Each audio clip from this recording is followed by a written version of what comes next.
S ದ್ವಿತೀಯ PUC result ಬಂದಿತ್ತು ಕಳೆದ ಕೆಲ ದಿನಗಳ ಹಿಂದೆ. ಆದ್ರೆ ಅದೆಷ್ಟೋ ಮಂದಿಗೆ ಕೆಲವೊಂದು ರಿಸಲ್ಟ್ ಅವರಿಗೆ ಅಷ್ಟೊಂದು ಸಮಾಧಾನ ತಂದಿರಲಿಲ್ಲ. ಅದರ ಎಕ್ಸಾಂಪಲ್ ಆಗಿ SDM PU ಕಾಲೇಜಿನ ನಿಜಾಕ್ ಕುಲ್ಲಾಲ್ ಇವರಿಗೆ ಕಳೆದ ಬಾರಿ 593 ಅಂಕ ಬಂದು ರಾಜ್ಯಕ್ಕೆ 5ನೇ ಸ್ಥಾನ ಬಂದಿದ್ರು. ಆದ್ರೆ ಅವರಿಗೆ ಆ ಒಂದು ಮಾರ್ಕ್ ಅಲ್ಲಿ ಸಮಾಧಾನ ಇರಲಿಲ್ಲ. ರಿವ್ಯಾಲ್ಯೂಯೇಷನ್ ಹಾಕಿದ್ರು. ರಿವ್ಯಾಲ್ಯೂಯೇಷನ್ ಹಾಕಿದ ನಂತರ ಅವರ ಅಂಕ 596 ಬಂದು ರಾಜ್ಯಕ್ಕೆ ದ್ವಿತೀಯ ಸ್ಥಾನ ಬಂದಿರುವಂತದ್ದು. ಇದೀಗ ನಮ್ಮ ಸ್ಟುಡಿಯೋಗೆ ಬಂದಿದ್ದಾರೆ. First of all congratulation. ಅವತ್ತು ಕೂಡ ಇಂಟರ್ವ್ಯೂ ಮಾಡಿದ್ವಿ ರಾಜ್ಯಕ್ಕೆ 5ನೇ ಸ್ಥಾನ ಬಂದಾಗ. ಬಟ್ ಈಗ ತುಪ್ಪಟ್ಟು ಖುಷಿ ಆಗ್ತಾ ಇದೆ. ನಮ್ಮ SDM ಕಾಲೇಜಿಗೆ ಮತ್ತಷ್ಟು ಹೆಮ್ಮೆ ತಂದಿದ್ದೀರಾ. ಹೇಗನಿಸ್ತು ಈ ಒಂದು ಮಾರ್ಕ್ ಬಂದು ಈಗ? ತುಂಬಾ ಖುಷಿ ಆಗ್ತಿದೆ ಮ್ಯಾಮ್. ಮೊದ್ಲಿಗೇನೆ ತೃಪ್ತಿ ಅನ್ನೋದಿತ್ತು. ಆದ್ರೆ ಸ್ಕ್ಯಾನ್ ಕಾಪಿ ತರಿಸಿ ನೋಡುವಾಗ ಅನಿಸ್ತು ಎಲ್ಲೋ ಒಂದು ಕಡೆ ಬರ್ದಿದ್ದೀನಲ್ಲ ಸಿಗ್ಬೋದಾ ಅಂತ ಅನ್ಕೊಂಡು ಕೊನೆ ಗಳಿಗೆಯಲ್ಲಿ ರಿವ್ಯಾಲ್ಯೂಯೇಷನ್ ಹಾಕ್ಲಿಕ್ಕಿರುವ ಕೊನೆ ದಿವಸದಲ್ಲಿ ಕೊನೆ ಗಳಿಗೆಯಲ್ಲಿ ಮ್ಯಾಮ್ ಜೊತೆ ಕೇಳಿ ದೇವರ ಮೇಲೆ ಭಾರ ಹಾಕಿದ್ದೆ. ಮತ್ತೆ 10 ದಿವಸ ಬಿಟ್ಟು ರಿಸಲ್ಟ್ ಬಂತು ನಿನ್ನೆ. 3 ಮಾರ್ಕ್ಸ್ ಸಿಕ್ಕಿತ್ತು. ತುಂಬಾ ಖುಷಿ ಆಗ್ತಿದೆ. ಓಕೆ, ಅಂದ್ರೆ ಫಸ್ಟ್ ನಿಮ್ಗೆ ಮಾರ್ಕ್ ಅಲ್ಲಿ ಸಮಾಧಾನ ಇತ್ತು, ಈ ಜಾಸ್ತಿ ಬೇಕು ಅಂತ ಇರ್ಲಿಲ್ಲ. ಬಟ್ ಆದ್ರೂ ಎಲ್ಲಿ ಇಡವಿದ್ದೆ ಅಂತ ಒಂದು ತರಿಸಿ ನೋಡಿದ್ವಿ ಇಂಗ್ಲಿಷ್ ಪೇಪರ್. ಮತ್ತೆ ನಾನ್ ನನ್ನ ಮ್ಯಾಮ್ ಇದ್ದು ಸಜೆಷನ್ ತಕೊಂಡೆ. ಅವರು ಕೂಡ ಹೇಳಿದ್ರು ಆನ್ಸರ್ಸ್ ಕರೆಕ್ಟ್ ಇದೆ ಹಾಕಿ ನೋಡು. ಅವರ ಒಂದು ಬೆಂಬಲದಿಂದ ಹಾಕಿದೆ. ಭಯ ಇತ್ತು, ಟೆನ್ಷನ್ ಸಹ ಆಗಿತ್ತು, ಏನಾಗ್ತದ ಇಲ್ವಾ ಮಾರ್ಕ್ಸ್ ಹೋಗುತ್ತಾ ಅಂತೆಲ್ಲ. ಸಿಕ್ಕಿತ್ತು. ಯಾವ್ದ್ರಲ್ಲಿ ಆಕ್ಚುಲಿ ನಿಮ್ಗೆ ಅದು ಮಾರ್ಕ್ ಕಡಿಮೆ ಬಂದಿದ್ದು? ಇಂಗ್ಲಿಷ್ ಅಲ್ಲಿ 4 ಮಾರ್ಕ್ ಹೋಗಿತ್ತು. ಒಂದು ನಂದೇ ತಪ್ಪು. ಇನ್ನು 3 ಎಲ್ಲಿ ತೆಗ್ದಿರ್ಬೋದು ಅಂದ್ರೆ ಲಾಂಗ್ ಆನ್ಸರ್ಸ್ ಅಲ್ಲಿ ಕೊಡ್ಬೋದಾ ಇಲ್ವಾ ಅಂತ ಸ್ವಲ್ಪ ಅನುಮಾನದಲ್ಲಿ ಹಾಕಿದೆ, ಸಿಕ್ಕಿತ್ತು. ಎಕ್ಸ್ಟ್ರಾ 3 ಮಾರ್ಕ್ ಬಂತು. ಮ್ಯಾಮ್ನವ್ರು ಹೇಳಿದ್ರು ಜಾಸ್ತಿ ಸಿಕ್ಕಿದ್ರೆ 2 ಮಾರ್ಕ್ ಸಿಗ್ಬೋದಂತ. ಬಟ್ ದೇವರ ದಯೆ ಸಿಕ್ಕಿತ್ತು 3 ಮಾರ್ಕ್. ಸೊ ಈಗ ಎಷ್ಟು ಖುಷಿ ಇದೆ ನಿಮ್ಗೆ? ತುಂಬಾ ಖುಷಿ ಇದೆ ಮ್ಯಾಮ್, ತುಂಬಾ ಖುಷಿ ಇದೆ. ಒಂದು ಆರ್ಟ್ ಸ್ಟೂಡೆಂಟ್ ಆಗಿ ಇಷ್ಟು ಮಾರ್ಕ್ಸ್ ತೆಗ್ದಿದ್ದೀನಿ. ಅಂದ್ರೆ ನಮ್ಮಲ್ಲಿ ಹೇಗಂದ್ರೆ ಆರ್ಟ್ಸ್ ತಕೊಳ್ತೀವಿ ಅಂತಾಗ್ಲೇ 10ನೇ ಆದ್ಮೇಲೆ ಸ್ವಲ್ಪ ಅನುಮಾನದಿಂದ ಎಲ್ಲರೂ ನೋಡುದು ಸಹಜ ಅದು ಇಲ್ಲಿ. ಸೊ ಹಾಗಾಗಿ ಇಲ್ಲಿಗ ಸೆಕೆಂಡ್ PUC ಮುಗ್ದಿದೆ, ಎಷ್ಟು ಮಾರ್ಕ್ ಬಂದಿದೆ, ನನ್ನನ್ನ ಸಾಬೀತ್ ಮಾಡಿದ್ದೀನಿ.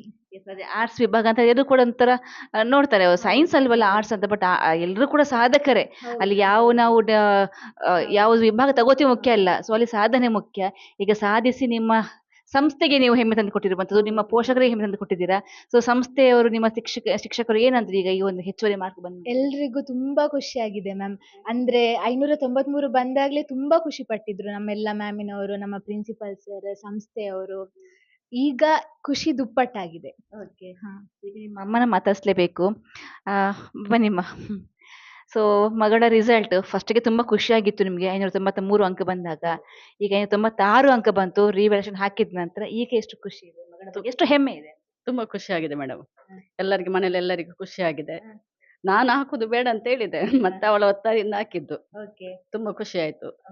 ಅದೇ ಅವಳು ಕಲಾ ವಿಭಾಗಕ್ಕೆ ಸೇರಿದಾಗ ಫಸ್ಟ್ ಎಲ್ಲರೂ ಹೇಳಿದ್ರು, ಇದು ಯಾಕೆ ಇದು ಕಲಾ ವಿಭಾಗಕ್ಕೆ ಸೇರ್ತೀಯಾ, ಸೈನ್ಸ್ ತಗೊಳ್ಬಾರ್ದಾ ಅಂತ ಹೇಳಿದ್ರು. ನಂಗೆ ಸಹ ಫಸ್ಟ್ಗೆ ಬೇಜಾರಾಯ್ತು, ಮತ್ತೆ ಎಲ್ಲರಿಗೆ ಒಂಥರ ಖುಷಿ ಆಯ್ತು. ಈಗ ನಿಮ್ಗೊಂಥರ ಹೆಮ್ಮೆ ಅನಿಸ್ತಾ ಇದೆ ಅವಳ ಸೆಲೆಕ್ಷನ್ಗೆ ಅವಳಿಗೊಂದು ಒಳ್ಳೆ ಇದೇ ಸಿಕ್ತು ಅಂತ? ಹೌದು, ಖುಷಿ ಆಗಿದೆ ಈಗ. ಸೊ ಫಸ್ಟ್ ಈಗ ಮೊನ್ನೆ ಫಸ್ಟ್ ಅಂಕ ಅವರ ಮಾರ್ಕ್ ನೋಡಿದ್ ಯಾರು? ಫಸ್ಟ್ ರಿಸಲ್ಟ್ ಮಾರ್ಕ್ ನೋಡಿದ್ದು ನಾನು ಡ್ಯೂಟಿಗೆ ಹೋಗಿದ್ದೆ ಆಗ. ಇವಳ ತಂಗಿ ಫಸ್ಟ್ ನೋಡಿದ್ದು. ಅಂದ್ರೆ ಇವಳು ಸಹ ನೋಡಿರ್ಲಿಲ್ಲ. ಅಂದ್ರೆ 3 ಗಂಟೆಗೆ ಬರುದಂತ ಇತ್ತಲ್ಲ, ಫಸ್ಟ್ ತಂಗಿ ನೋಡಿದ್ದು, ಮತ್ತೆ ಅದೇ ಅವಳು ನೋಡಿದ್ದು. ನಾನು ಅಂದ್ರೆ ಡ್ಯೂಟಿಗೆ ಹೋಗಿದ್ದೆ. ನಾನು ಆರೋಗ್ಯ ಇಲಾಖೆಯಲ್ಲಿ ಆರೋಗ್ಯ ಕಾರ್ಯಕರ್ತೆ ಕೆಲಸ ಮಾಡ್ತಾ ಇದ್ದೇನೆ. ಸೊ ಈಗ ನಿಮ್ಮ ಸ್ಟಾಫ್ಗಳು ಕೂಡ ನಿಮ್ಮ ಚೇರ್ ಅಪ್ ಮಾಡಿರ್ತಾರೆ ನಿಮ್ಮ ಮಗಳ ರಿಸಲ್ಟ್ ನೋಡಿ. ಎಷ್ಟೆಲ್ಲ ರೆಸ್ಪಾನ್ಸ್, ಹೇಗಿಲ್ಲ ರೆಸ್ಪಾನ್ಸ್? ಎಲ್ಲರಿಗೂ ಖುಷಿ ಆಯ್ತು, ತುಂಬಾ ಖುಷಿ ಆಯ್ತು ಎಲ್ಲರಿಗೆ. ಸೊ ನೆಕ್ಸ್ಟ್ ಮುಂದಿನ ಪ್ಲಾನ್ಸ್ ಏನು ಅಂತ ನೀವು ಲಾಸ್ಟ್ ಟೈಮ್? ಮುಂದಿನ ಪ್ಲಾನ್ ಅದೇ ಮ್ಯಾಮ್, BA ಸೈಕಾಲಜಿ. ಮತ್ತೆ ಅದ್ರ ಮುಂದಿಂದು ಏನು ಅಂತ ಗೊತ್ತಿಲ್ಲ. ಅಂದ್ರೆ ಐಡಿಯಾ ಇದೆ ಸೈಕಾಲಜಿಯಲ್ಲೇ ಮುಂದುವರಿಬೇಕಂತ, ಅದನ್ನೇ ಮಾಡ್ತೀನಿ. ಮತ್ತೆ 3 ವರ್ಷ ಬಿಟ್ಟು ನೋಡುವ.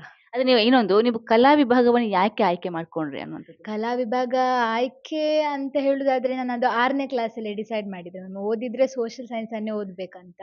ಮತ್ತೆ 10ನೇ ಬಂದ್ಮೇಲೆ ಸೈಕಾಲಜಿ ಪರಿಚಯ ಆಯ್ತು, ಅದು ಅಮ್ಮನಿಂದ ಹೇಳ್ತಾ ಇದ್ರು ಸೈಕಾಲಜಿ ಬಗ್ಗೆ. ಸೊ ಮತ್ತೆ PUC ಅಲ್ಲಿ SDM ಅಲ್ಲಿ ಸೈಕಾಲಜಿ ಇದೆ ಅಂತ ಗೊತ್ತಾಯ್ತು, ಜಾಯಿನ್ ಆದೆ. 2 ವರ್ಷ ಸೈಕಾಲಜಿ ಕಲ್ತಿದ್ದು ಸಾರ್ಥಕ ಆಯ್ತು. Okay okay. So psychology main ನಿಮ್ಮ ಇಂಟ್ರೆಸ್ಟ್ ಟಾಪಿಕ್? ಹೌದು. ಓಕೆ. ಸೊ ಈಗ ನಿಮ್ಮ ಫ್ರೆಂಡ್ಸ್ಗೆ ಎಲ್ಲ ಸಿಕ್ಕಿದ್ರ ಇದು ರಿಸಲ್ಟ್ ಬಂದ ನಂತರ? ಈಗ ಸೆಕೆಂಡ್ ರಿವ್ಯಾಲ್ಯೂಯೇಷನ್ ಹಾಕಿದ್ರೆ ಸಿಕ್ಕಿದ್ರ, ಏನಂದ್ರೆ ಅವರೆಲ್ಲ? ಹಾ ಮ್ಯಾಮ್, ಸಿಕ್ಕಿದ್ರು. ಆಕ್ಚುಲಿ ಇದು ರಿವ್ಯಾಲ್ಯೂಯೇಷನ್ ರಿಸಲ್ಟ್ ನನ್ನ ಫ್ರೆಂಡ್ ಮನೆಯಲ್ಲಿ ನೋಡಿದ್ದು. ಅವರು ತುಂಬಾ ಖುಷಿ ಪಟ್ರು. ಫ್ರೆಂಡ್ ತಾಯಿ ಆಗ್ಲಿ ಎಲ್ರಿಗೂ ಖುಷಿ ಇದೆ. ಸೊ ಸಂಸ್ಥೆ ಬಗ್ಗೆ ಮತ್ತೊಮ್ಮೆ ಕ್ವಶನ್ ಕೇಳ್ತೀನಿ. ಲಾಸ್ಟ್ ಟೈಮ್ ಕೂಡ ಹೇಳಿದ್ರಿ. ಸೊ ಈಗ ಮತ್ತೊಮ್ಮೆ ಇದಕ್ಕೆ ಕೂಡ ಅವರ ಸಪೋರ್ಟ್ ಇದ್ದೇ ಇರುತ್ತೆ. ಸೊ ಏನ್ ಹೇಳ್ತೀರಾ ಸಂಸ್ಥೆ ಬಗ್ಗೆ? ಮೊದಲನೇದಾಗಿ ಅವತ್ತೇ ಹೇಳಿದ್ದಲ್ಲ ಮ್ಯಾಮ್, ಆ ರಿಸಲ್ಟಿಗೆ ಸಂಸ್ಥೆಯ ಬೆಂಬಲ ತುಂಬ ಇದೆ. ಮತ್ತೆ ರಿವ್ಯಾಲ್ಯೂಯೇಷನ್ ಹಾಕುವಾಗ ರಿವ್ಯಾಲ್ಯೂಯೇಷನ್‌ಗೆ ಹಾಕಿ ಅಂತ ನನ್ನಲ್ಲಿದ್ದ ಟೆನ್ಷನ್ ಅನ್ನು ದೂರ ಮಾಡಿ, ಹಾಕು ಸಿಗುತ್ತೆ, PDF ಎಲ್ಲ ಮ್ಯಾಮ್‌ನವರಿಗೆ ಕಳಿಸಿದ್ದೆ, ಏನು ಆಗಲ್ಲ, ಮಾರ್ಕ್ಸ್ ಸಿಗ್ತದೆ ಅಂತ ಹೇಳಿ ಸಪೋರ್ಟ್ ಮಾಡಿದ್ರು. ಆ ಒಂದು ಬೆಂಬಲದಿಂದ ಟೆನ್ಷನ್ ಇದ್ರೂ ಸ್ವಲ್ಪ ಕಮ್ಮಿ ಆಗಿತ್ತು. ಮತ್ತೆ ಸಿಕ್ಕಿದೆ ಮಾರ್ಕ್ಸ್. ಸೊ ಅದನ್ನೆಲ್ಲ ನಾನು ಅವರಿಗೇನೆ ಡೆಡಿಕೇಟ್ ಮಾಡ್ತೀನಿ. Okay, thank you so much. Okay, ನಿಜ ಕುಲಾಲ್ ಇದಿಷ್ಟು ಮಾತಾಡಿದ್ದಾರೆ. ಅವರ ಭವಿಷ್ಯದ ನಿರ್ಧಾರ ಈಗ ಅವರ ಕೈಯಲ್ಲಿದೆ. ಸೈಕಾಲಜಿಯನ್ನ ಆಯ್ಕೆ ಮಾಡಿಕೊಂಡಿರುವಂಥದ್ದು. ಸೊ ಅವರ ಭವಿಷ್ಯ ಮತ್ತಷ್ಟು ಉಜ್ವಲ ಆಗಲಿ ಅಂತ ಆಶಿಸ್ತಾ, ವನಿಷ್ಠತೆ ಶ್ರೇಯಸ್ ಶೆಟ್ಟಿ, ಸುದ್ದಿ ನ್ಯೂಸ್, ಬೆಳ್ತಂಗಡಿ.